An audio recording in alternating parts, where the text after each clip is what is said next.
All right, welcome. We are discussing right now the Golden State Warriors, their upcoming off season. We're going to discuss a little bit of potential trades, what they can do with their roster. This team is extremely over the cap. Not just that, but they are deep into the luxury tax. A move is likely going to happen now. How drastic that move is going to be interesting to see. But we'll break that down a little bit for you.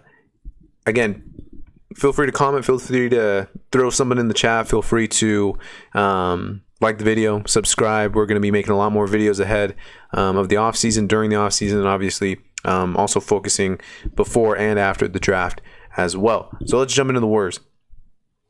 The Warriors currently looking at their cap sheet right now. You know, they're paying so much money to Steph and to Clay and to Wiggins and to Draymond.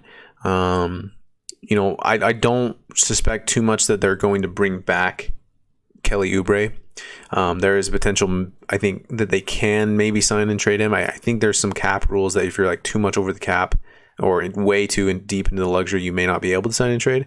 But yeah, I mean, Oubre likely not coming back. James Wiseman was a little different last year where he just didn't, he had a hard time playing in the Warriors defensive system. Kevon Looney still there in Golden State. Jordan Poole played solid last year. Ken Bazemore is a free agent as well. Damian Lee played some minutes for the Warriors. And then Mykel Mulder was another piece that they played in the play-in game and kind of in their short postseason run.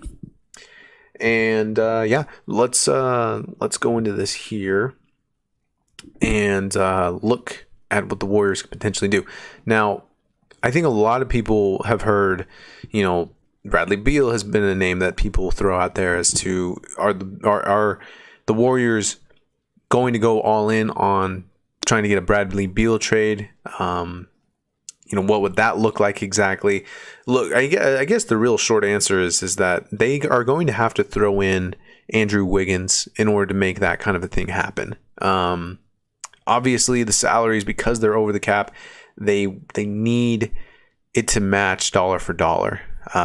They can't be bringing in a player unless the opposite team has cap space that they can trade into.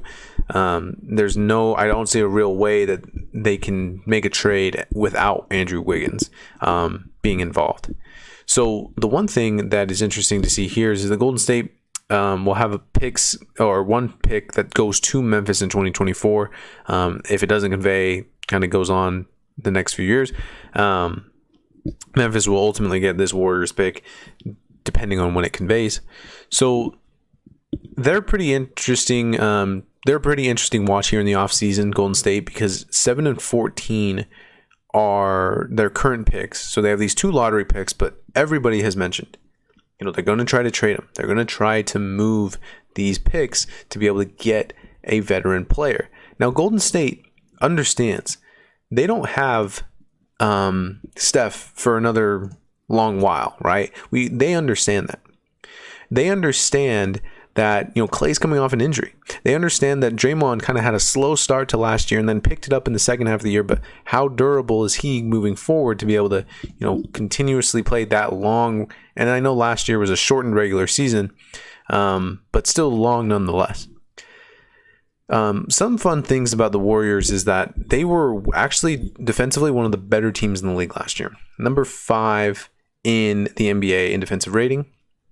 And this is a team that was top 10 in both effective field goal percentage and opponent effective field goal percentage. So they're defending at a good rate. They are, you know, turning over. They're forcing turnovers on their end. Golden State was a tough team last year. I think it would be really interesting to see them play either the Suns or the Jazz if they would have gotten into, you know, the plan or past the plan.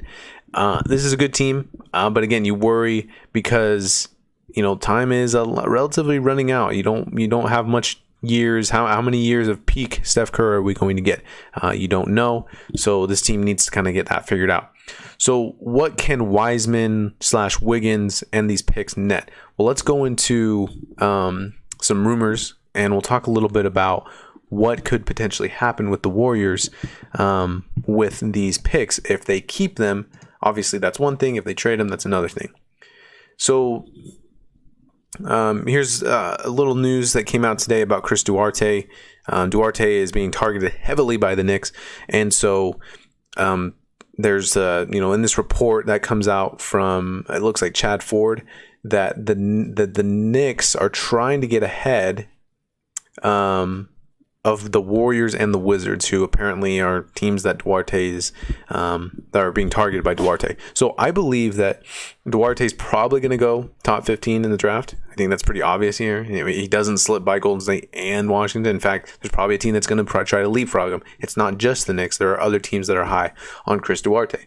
So that will be an interesting story to kind of keep in mind going towards the draft. Let's see here. Their G League team was named Franchise of the Year. Always fun. This is an interesting report from Bob Myers, who is the president of basketball operations for the Warriors. So he comes out and says the following, which was reported by Kendra Andrews of NBC Sports Bay Area. And it says the following: many of the trade scenarios that the Warriors have discussed involving the number 7 and 14 picks are dependent on how the draft plays out and which players are on the board when those picks come up.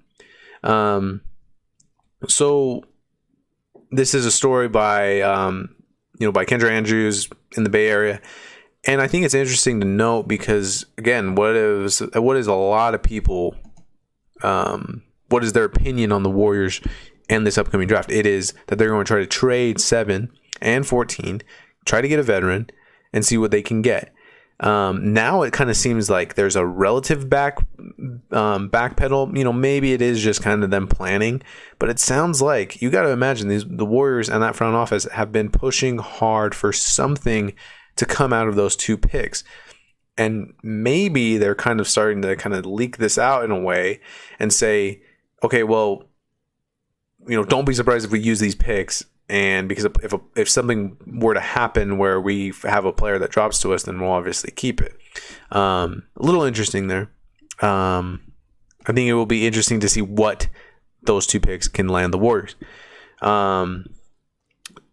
Bradley Beal. Let's talk about Bradley Beal. So David Aldridge reports that Bradley Beal, it basically is saying like it's time for Bradley Beal to decide to do something.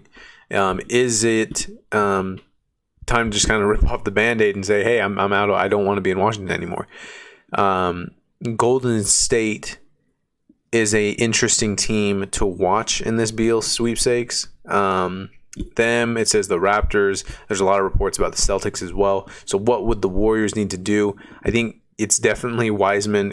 Would Washington take Wiseman? I don't know. I'm off the top of my head, I'm not sure if this can legit happen, but would they take Wiseman and Andrew Wiggins and the 2 first picks along with other draft capital that the Warriors may own? Again, they own their own picks in 2022 and 23. So 4 picks, Wiseman and Wiggins to make a Beal trade happen. Is that enticing enough? I don't know. In fact, we do have a trade machine on the site we're using right now, so I'm going to really quickly see if that would work with Washington. Now, Washington, again, it all depends on what they feel like they could get for Beal, or does this kind of play out into the regular season? You never know, but let's quickly do this, and then we'll get going on our next stream, which will be the Los Angeles Lakers. We'll talk about LeBron and that squad and what their plans are in the offseason, because they have a really interesting offseason. So let's say Wiggins. It's Wiggins, and it is who did we say? Wiggins, Wiseman. So there, right there is $40 million that they're shipping out, and then so Wiggins, Wiseman, Beal. See, just that trade works. And then I don't know, because the salary that comes in for 7 and 14, that could potentially mess this up, but let's see if it does. 7. Yeah, see, now it's saying too much is incoming. So if they wanted to do all that, they would need to send $5 million out again, or $5 million out additionally. So, is that Chandler Hutchinson maybe? No, they need a little bit more. So let's say like Chandler Hutchinson and Anthony Gill. Again, we're just kind of messing around with this at this point. Yeah, so that's what a trade would look like. Wiggins, Wiseman, those 2 picks, Beal, Hutchinson, Anthony Gill. Again, even if it was just Andrew Wiggins and James Wiseman, like that could potentially work, or something around that. So they do have the pieces to do it. It will be interesting to see what Golden State does. They're a team really to watch. All right, in just a couple of minutes, we are going to start the Los Angeles Lakers off-season preview and talk a little bit about what to expect from LeBron and AD's squad going into next year. All right. Again, feel free to comment, like, and subscribe to the channel. We're doing a lot more stuff with the draft and the offseason upcoming. So, all right, we're going to start this Lakers stream in just a moment.